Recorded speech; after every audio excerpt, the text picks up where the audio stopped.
The tip this week is another self-serving one. I am doing an article for the Confident Beginner series on knitting socks, and if you've not knit in the round before with items that are too narrow for a circular needle, like a pair of socks or a mitten, you have to make a decision about how you're going to approach that. And so I'm going to do 3 short videos on the 3 basic techniques that you can use.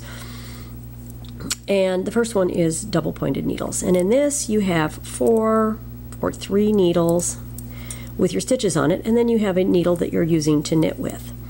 And what you do is you basically work up in pattern to the needle,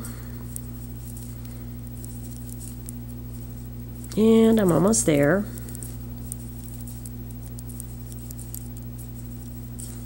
And then now that needle is free, so I can use it. And I just go around like this in a circle.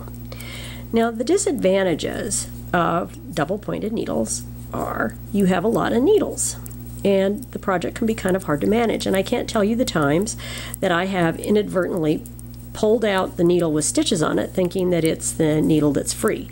Or I've been on a plane and dropped a needle in the seat, haven't been able to find it, and then what do? You carry extra needles is what you do. And you can sit on them. There are a lot of reasons why people don't like double pointed needles. Now another thing that can be a problem is that where you're changing needles, you can get a ladder. Notice I don't have a ladder.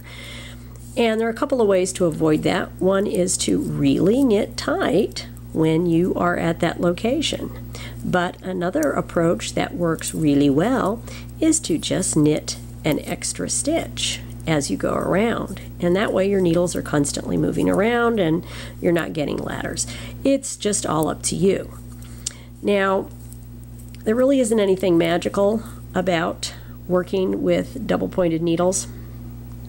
It's just a matter of preference. And if you see someone and they say, oh, you're using double pointed needles, it would be better if you did magic loop or 2 needles, just disregard them as idiots, because you have to select the tools that you're comfortable with. I happen to like double pointed needles. Do I recommend them to everybody? No, not at all, because a lot of people don't like them.